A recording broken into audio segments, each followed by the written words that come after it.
Alors, j'avoue ne pas savoir quoi faire pour convaincre Renato, mais j'ai l'impression qu'il n'a pas envie d'être convaincu parce que je lui ai déjà expliqué, euh, peut-être pas un milliard de fois, mais un nombre de fois incroyable ce qui se passe. Or, le problème, c'est qu'il semble viser un but. Et moi, je suis en train de répondre à quelqu'un qui produit une théorie, elle est assez courte, hein, mais une affirmation, et qui la réaffirme à chaque fois. Et je me demande si c'est utile que je réponde, parce que dans un premier temps, on lui dit qu'on est d'accord avec lui, parce qu'il a raison sur l'importance de l'identité et de l'affectif. C'est un truc absolument profond et essentiel. Le problème, c'est qu'il va le dire aux gens comme si c'était...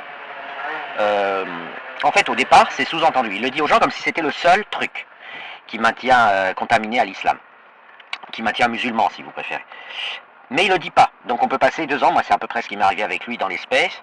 Pendant 2 ans, il s'est servi de moi, entre guillemets, gentiment, hein, mais il m'a toujours répondu avec des phrases genre « tu ne veux pas comprendre que ce truc existe », alors que je lui ai accusé réception 1000 fois qu'il existe.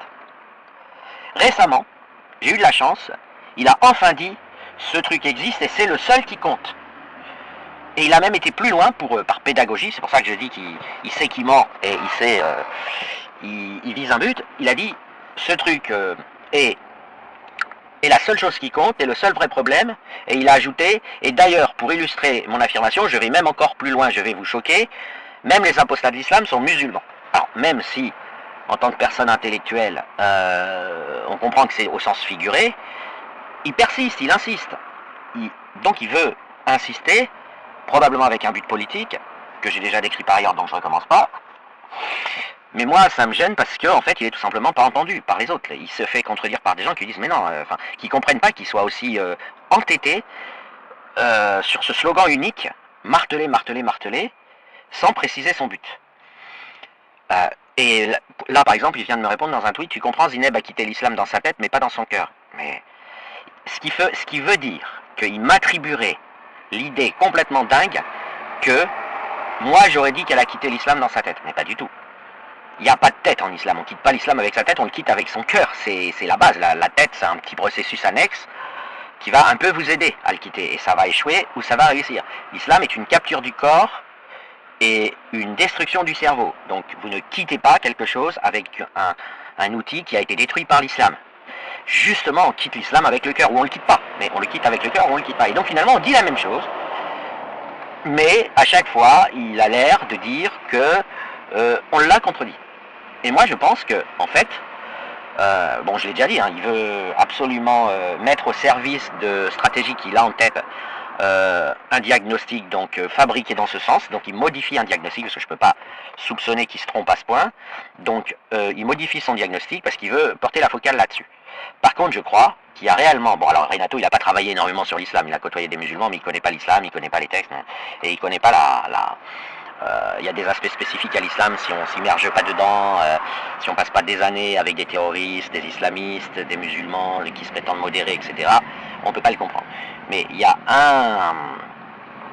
un aspect qui se dégage de ce qu'il dit, c'est que l'islam serait pas dangereux, parce que tant que c'est qu'une question d'identité, et tant que l'apostat n'est possible que si vous avez une identité de rechange, et donc vous n'apostasiez pas sinon, et ben ça, quand vous avez dit ça, vous avez rien dit. C'est comme si vous parliez des Mexicains, des bouddhistes, de ce que vous voulez, qui n'apostasient pas parce qu'ils n'ont pas d'identité de rechange. Je veux dire, vous n'avez rien dit. Et je comprends donc pas pourquoi il insiste. Et pourquoi il va chercher des exemples. Alors je dis il à la troisième personne, ce que je vais mettre sur YouTube, hein, mais c'est surtout pour toi, Renato, je fais 5 vues par YouTube, c'est des archives, mais pourquoi tu vas chercher des exemples compliqués quand on a des millions et des millions d'exemples parfaitement standards, typiques? Pourquoi aller chercher 3 cas typiques qui ne signifient strictement rien? Je ne le comprends pas. L'islam exécute les apostats, donc bon, accuser les apostats d'être musulmans, c'est quand même saugrenu, si tu veux, même si c'est au sens figuré, même si c'est pour servir un slogan, mais c'est surtout que quand quelqu'un dit ça, on se dit qu'il ne croit pas que l'islam est dangereux, parce que si les apostats étaient musulmans, et que tous les musulmans apostasiaient, on a l'impression qu'on aurait toujours le même problème, parce qu'ils seraient des musulmans identitaires, alors qu'il y en a zéro, il y en aurait zéro des problèmes, il n'y aurait plus de problème islamique, si tu veux. L'islam a quand même une cartographie pathologique et guerrière très spécifique. L'apostat est plus occidental que l'occidental, qu'il ait une identité de rechange ou pas. Là, être anti-islam est une identité. C'est une identité, c'est même l'identité la plus solide qui soit. En gros, si je veux faire une provocation un peu fausse, je dirais que c'est se convertir au judaïsme, si tu veux, ou se convertir à être juif. Mais être juif au sens de feuge parisien.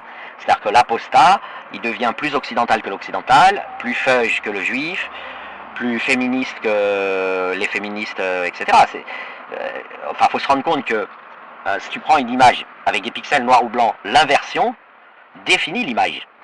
C'est-à-dire que l'avantage de l'islam, c'est que quand t'en sors, t'as toutes les clés, et en plus t'es définitivement paré dans la vie pour vraiment, enfin si tu veux, il n'y a que les apostats qui peuvent nous sortir de l'islam, même si nous on peut travailler, nous on est beaucoup plus musulmans qu'un apostat de l'islam. Donc quel est l'intérêt? Et ça c'est un truc qui est bon, il suffit de travailler un peu pour le voir.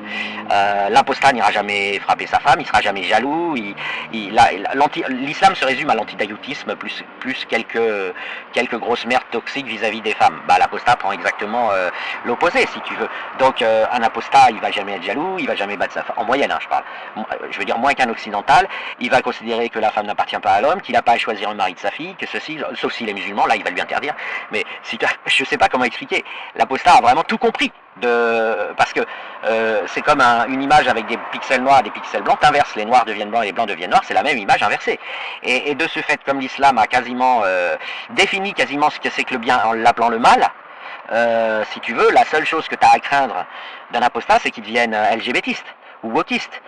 Wokiste anti-islam, hein, pas wokiste comme on l'observe aujourd'hui. Il deviendra libertin, enfin bref, apostasier, libertin, je veux dire dans ses intentions, dans son cœur, etc. Apostasier de l'islam, je sais pas si, moi, par exemple, dans ma vie, j'ai fumé, puis j'ai arrêté de fumer, puis j'ai hélas recommencé, et la cigarette avait tellement abîmé mon organisme que quand j'ai arrêté, j'ai eu un cœur qui s'est mis à battre à 50 pulsations minutes d'une manière parfaitement régulière, et les gens, quand j'allais à l'hôpital, ils me disaient, mais vous avez un cœur drôlement régulier, mais je dis non, justement, non.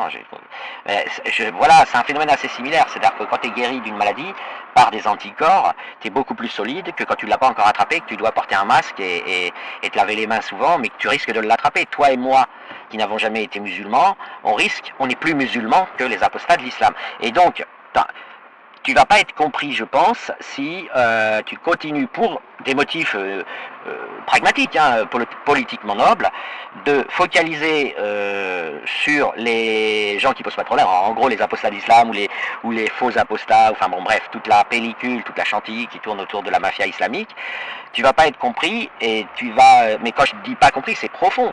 C'est-à-dire que les gens vont dire mais pourquoi il dit des trucs faux, qu'est-ce qu'il veut dire? Alors moi j'ai compris ce que tu veux dire, enfin je pense avoir compris ce que tu veux dire. Tu veux dire qu'on ne peut pas mesurer le degré d'islamité, donc il faut virer tout le monde, ou il faut combattre tout le monde. Je porte pas de jugement moral là-dessus, c'est ce qui existe aussi avec la délinquance, c'est ce qui existe aussi avec les mises en quarantaine. Quand on ne sait pas si quelqu'un est porteur d'un virus ultramortel, par exemple, eh bien, on va le mettre en quarantaine avec les autres au risque de le tuer et au risque d'être injuste. Mais ça, j'ai compris. Enfin, je veux dire, c'est très très dur à comprendre. Mais c'est pas opérant. C'est pas opérant parce que tu traites l'islam comme un problème mineur.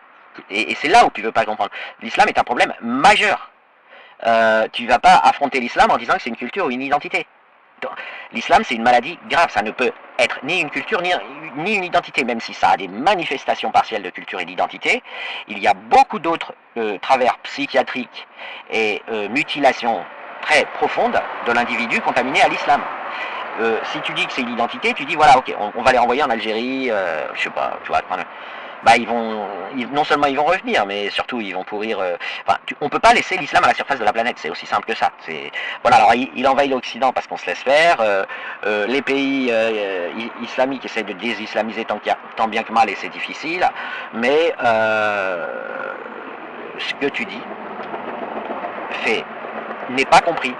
On comprend que tu dis que l'islam n'est pas un problème.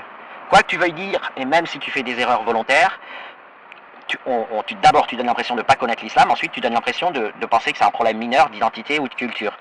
L'attachement affectif, c'est quelque chose de positif qui empêche, comme tu dis, qui empêche d'apostasier. Sauf qu'on a l'impression qu'il n'y a que ça.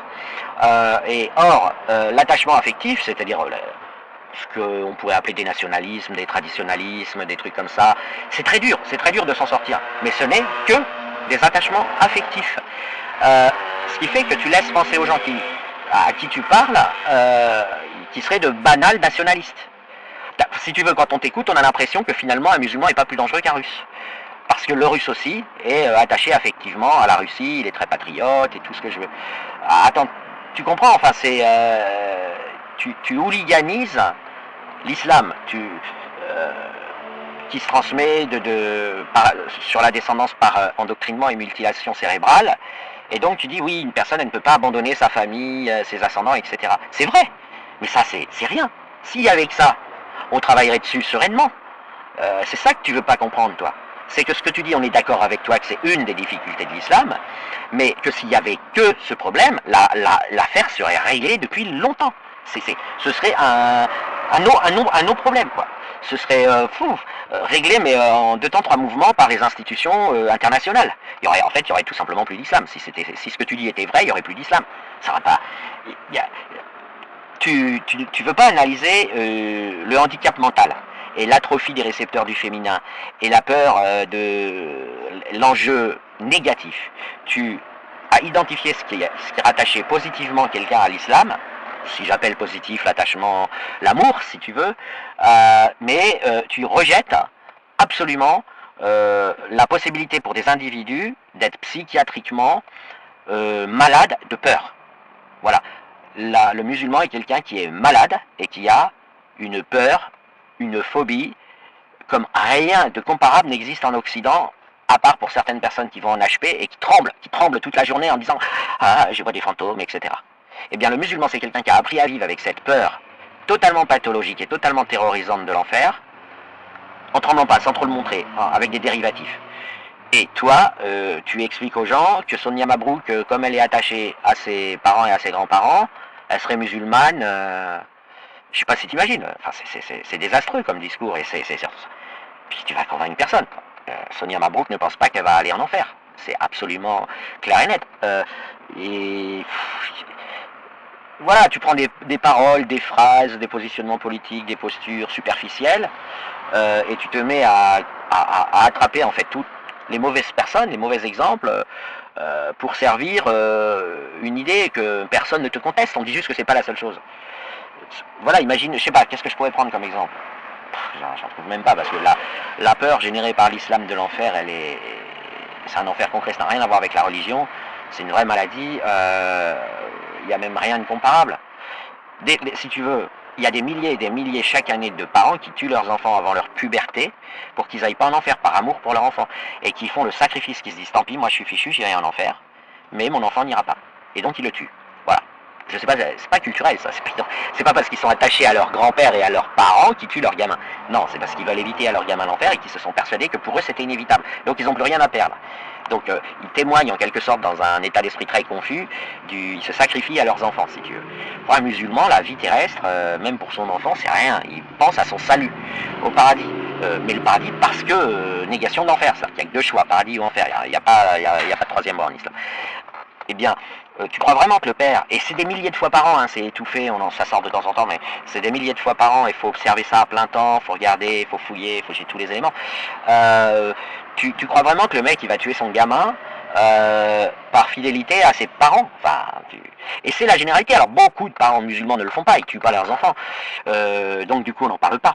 Mais pourquoi ils le tuent pas? Parce qu'ils veulent pas eux aller en enfer. Donc ils se disent pas grave, je sacrifie mon enfant, je lui laisse courir le risque de vivre sa vie et peut-être de pécher, voire au pire d'apostasier et d'aller en enfer. Mais j'espère que non, je ferai en sorte qu'il apostasie pas. Mais moi je ne le tue pas parce que sinon ce sera moi qui irai en enfer. Enfin, je veux dire, on passe à côté des pathologies islamiques totalement avec ton discours. On a l'impression que tout va bien. Alors, si Sonia Mabrouk est musulmane et si l'attachement affectif c'est ça le problème, tu vas faire tout le monde va se dire bon bah ok, d'après ce que dit Ragnato, l'islam n'est pas un problème.